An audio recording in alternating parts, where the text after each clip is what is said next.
সম্মানিত সুধী দর্শক ও শ্রোতা মণ্ডলী, আপনাদেরকে জানাই প্রীতি ও শুভেচ্ছা। শুভ দিন। আজ 25শে সেপ্টেম্বর 2025 খ্রিস্টাব্দ, রোজ বৃহস্পতিবার। আজকে আমাদের জন্য মঙ্গল সমাচার, সাধু লুক রচিত মঙ্গল সমাচার 9 অধ্যায় 7 থেকে 9 পদ। পাঠ করছি দীপক পিয়া সালদার। আজকে পাঠের বিষয়বস্তু যিশুর আসল পরিচয় জানতে রাজা হেরোদের কৌতূহল। এইসব ঘটনার কথা সামন্তরাজ হেরোদের কানে এসেছিল।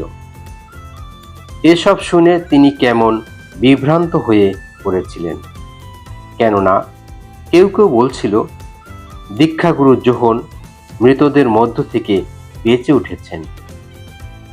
আবার কেউ কেউ বলছিল এলিও আবার আবির্ভূত হয়েছেন। অন্য লোকেরা আবার বলছিল প্রাচীনকালের কোনো প্রবক্তাই বুঝি পুনরুত্থান করেছেন। হেরোদ তখন বললেন, আমি তো যোহনের শিরচ্ছেদ করেছি, তাহলে এই যার সম্বন্ধে আমি এখন এমন সব কথা শুনছি, তিনি কে?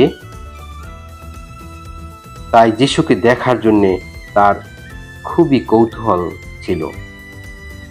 খ্রিস্টের বাণী। খ্রিস্টপ্রভু তোমার প্রশংসা হোক। প্রিয় ভাই ও বোনেরা, আজ আমরা লুকরচিত মঙ্গল সমাচারের 9 অধ্যায় 7 থেকে 9 পদ নিয়ে কিছুটা অনুধ্যায়ন করি বা আমরা মূল্যায়ন করি। রাজা হেরোদ যিশুর কথা শুনে আসলে খুবই অস্থির হয়ে গিয়েছিলেন। কেউ বলল তিনি দীক্ষাগুরু যোহন, আবার কেউ বলল তিনি এলিও, আবার কেউ কেউ বলল কোনো প্রবক্তা বা নবী পুনরুত্থান করেছেন। কিন্তু হেরোদ নিজে খুবই দ্বিধায় পড়ে গেলেন। তিনি মনে মনে ভাবলেন, আমি তো যোহনকে হত্যাই করেছি, তবে এ আবার কে?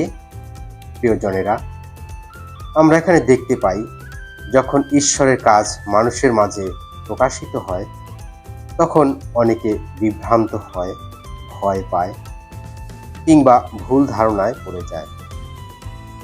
হেরোদ যিশুকে চিনতে পারলেন না, কারণ তার হৃদয় সত্য গ্রহণে কখনোই প্রস্তুত ছিল না।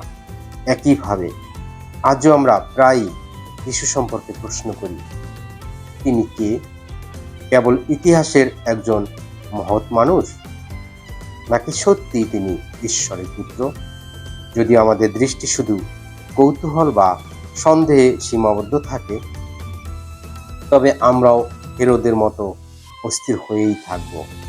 কিন্তু যদি আমরা বিশ্বাসের চোখে দেখি, তবে বুঝব যিশু হলেন সত্যিকারের মুক্তিদাতা, যিনি আমাদের জীবনে শান্তি ও আশা এনে দেয়।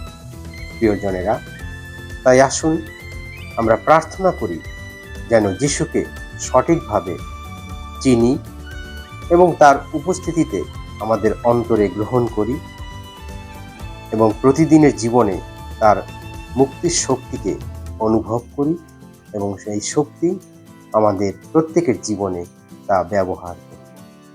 প্রভু যিশু আমাদের প্রত্যেককে আশীর্বাদ করুন। আমেন।